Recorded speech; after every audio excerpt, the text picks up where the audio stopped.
So today marks the release of our white paper. So hopefully you've had a little flick through, but I'm going to give you the headlines today. So the white paper was written by Mike Colling. Mike Colling's our founder. He's now in his 60s.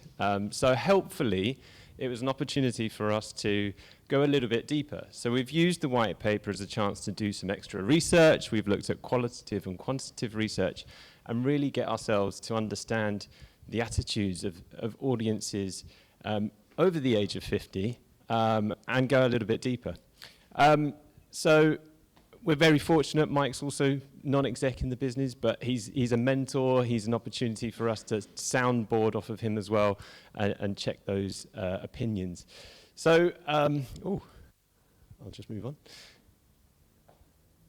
on. We started the paper, actually, as we were writing the paper, what we found was we were addressing this audience as the over-somethings or the old, and actually that was the whole point of this thing, was to not do that. Essentially, we used some quantitative research to actually ask them how they perceive themselves and really get an understanding of, who do you think you are? How would you like to be addressed at your age that you are now as individuals of a similar age to yourselves? We asked them this question. Based on your current age, which of the following terms do you prefer when describing people of a similar age to you? And we found some really interesting results. Obviously, there's a myriad of things of what people think and perceive themselves as at different ages. And I just want to call out a few which I thought were quite interesting. So a shout out to the 8% of 51 to 55-year-olds who were having a laugh and said they want to be called elderly. They obviously thought we were taking the mickey when they saw the survey. The 13% of 61 to 65-year-olds that aren't sure is kind of that middle-age bracket when you're not quite retired, you're not quite middle-aged. So there's sort of this period of confusion, it seems, in the 61 to 65-year-olds. And the 2% of 71 to 75-year-olds who are still hanging on to middle age.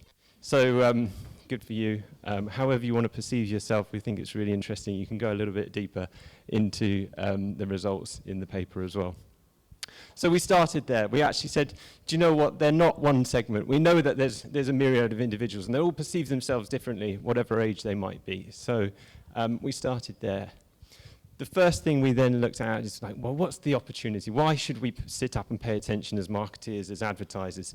And I think lots of people understand this, the sort of wealth, but we put some figures around it to really sort of go a little bit deeper. And there are some staggering numbers in there, really. So ONS data shows us that they're not just a little bit richer than the rest of us, 2.5 times over 50s, 2.5 times richer than the average adult in the UK. So they own houses, they've got untapped pensions, they're also got liquid assets as well. And not only that, the average age for retirement last year was 65. And so that means people are actually continuing to work as well. And so you look at the median weekly pay for over 60s, it's almost the same as the rest of the UK, and half of them not even working.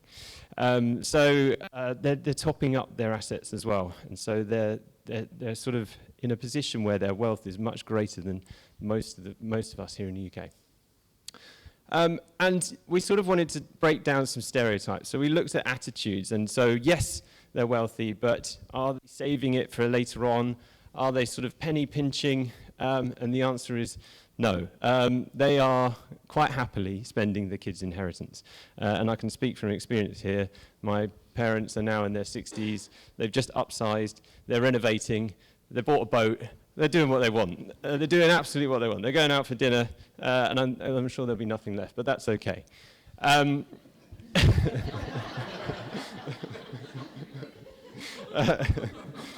That's a bit morbid. But no, they are spending their money as well. So you look at ONS data again. Where are they spending their money?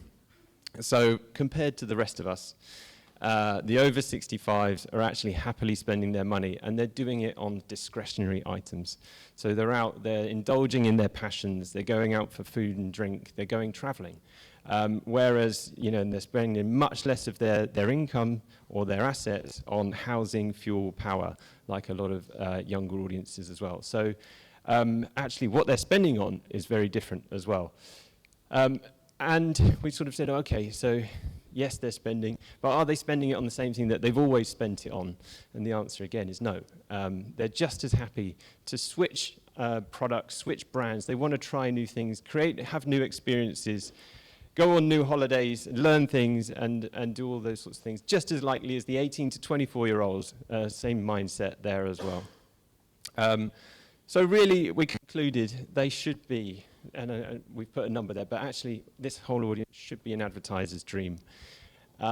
Essentially, we all know the power of building brands, and if you work in a space where it's discretionary items, where it's fun, it's something that you can build a brand, use price elasticity, increase your profit and your margin, use emotional advertising to build all these things with individuals, and actually use the power of marketing for what it's brilliant at. It's not that we have to fight for low-cost, bottom of sort of low-cost items that are sort of you have to have using discounts, getting people in through discounts and those sorts of things. So it really should be someone that advertisers have the opportunity to create profitable products from.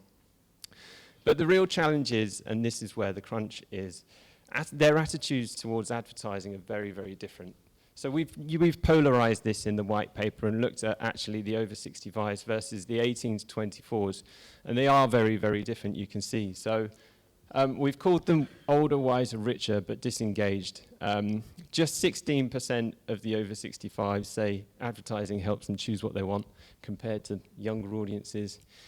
They don't enjoy ads on TV, even though they're watching most of them, compared to the 18 to 24s who are on YouTube now. Sorry, I'm not stereotyping. I'm obviously a planner. I don't think like that. And they enjoy, and they don't even enjoy their celebrity adverts as well. So we've kind of got this attitude towards advertising, which is ad weary and disengaged. So not only did they not enjoy it, we looked a little bit, actually, are they paying attention? And no, they're not. Maybe that's a symptom of not enjoying it and not, and sort of being engaged with it as well. So they don't notice the adverts in any of the places that even you might think that 18 to 24s are not paying attention either. So some stark attitudinal statements, but we kind of said to ourselves, has it always been this way? Have all older audiences always been disengaged with advertising? Unfortunately, we don't have the same questions over time, but what we've done is our best effort at looking back. So we've gone back to our 2008 surveys in YouGov profiles, and we've actually looked at some of the statements of the over 65s then. So we're not looking at the same cohort of individuals who are now 65, we're looking at people who were 65 back then. And actually 37% of them said advertising helps me find available products, compared to that 16% today that said advertising helps me find products. So it has changed. Attitudes have changed over time. And we did some qualitative research as well, and we asked people how they feel about advertising today compared to pre-millennium, just to get a sort of perspective. And yes, that is slightly different to looking at that, because we're asking the cohort how they felt about advertising when they were in their 30s and their 40s. But actually, what was quite interesting, they often said things like it's less subtle, it's less clever, less funny. So those are the things that they're looking for in their, let's call it brand advertising, for example. That was quite a theme that came out. But then there was also this, it's now more oblique. It's less directly concerned with the product. They've got no idea what you're trying to sell them. So that often came across as well. So I think there's two sides to the coin here. Either be very explicit, and I think we'll sort of hear more about this creatively from Andrew and Amy today, about the two sides of the coin there. So it's not always been that way. So where did it all go wrong? So we think there are four things, and we sort of unpicked these in the white paper as well. Two of them are media related, and two of them are creative related. We're very much in this side of the fence. So the sort of creative side we've taken from research efforts from people in the industry, but hopefully we collaborated into a single white paper that will be useful for yourselves. So let's start with media.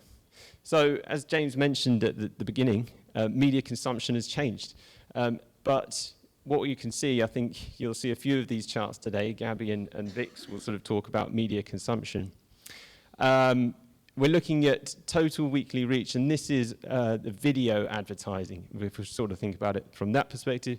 2005, we got most of our video advertising from 5 platforms, and pretty much 80–90% of it came from live and recorded TV advertising. Today, 2022, we're spending about the same time with video as a content medium, but now, as all adults, 9 different platforms we're consuming it across. There's SVOD, there's BVOD, there's social media, there's live streaming, get what you want, when you want it, and it's very different. However, if you go a little bit deeper into that data, actually, you look at the cohorts and the audiences. The major shift has been in the younger audiences, and they've been diverting their attention into digital media channels.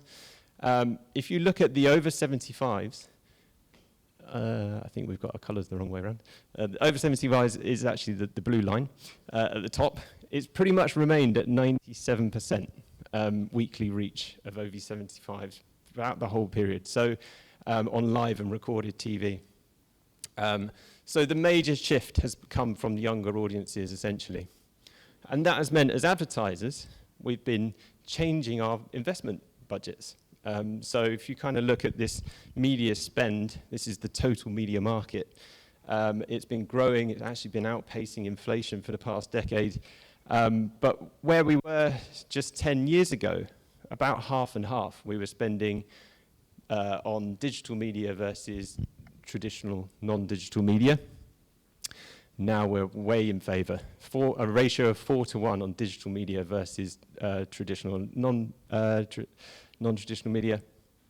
And so essentially you could sort of assume that we've been chasing this younger audience. We've been trying to catch up with them. We've been talking about how do you reach millennials, how do you reach Gen Z, how do you reach them in digital, and so we've been trying to learn all these new platforms and perhaps forgetting about some of the traditional channels that we know these audiences are still consuming. And that's important because they have different perspectives. So young audiences have grown up with these channels versus older audiences who, these are completely new to them. They actually, and that means trust is a real challenge to this audiences. So we really want to sort of think about the mindset of individuals as they come into these different media channels.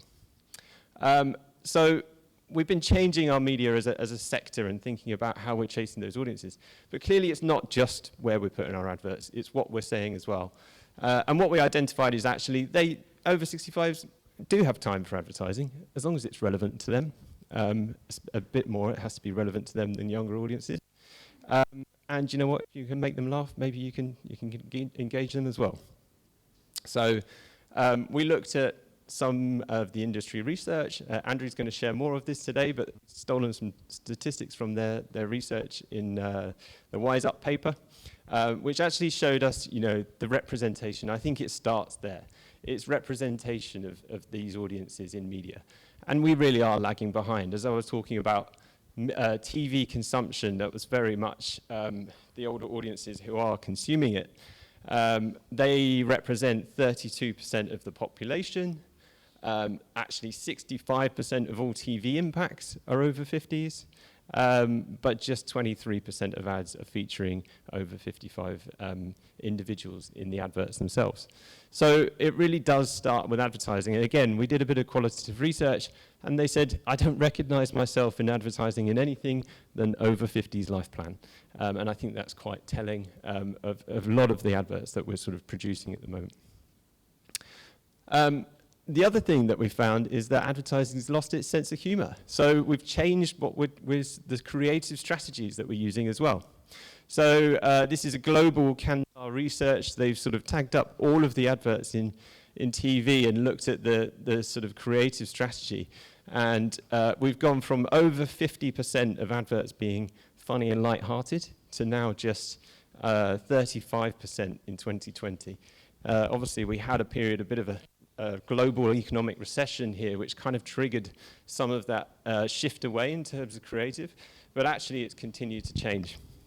And we've also got, we've taken some research from B&B. They've analyzed all of the Cannes Lion winning gold awards in terms of creatives, and looked at what the creative strategy or theme was there as well. So it seems there's been a paradigm shift in 2012, really, where humour has been replaced with purpose. And actually now, as an industry, we're creatively awarding and sort of putting on a pedestal creatives that are sort of putting front and centre social issues. And the challenge with that is, again, we're sort of leaning into this younger perspectives and attitudes.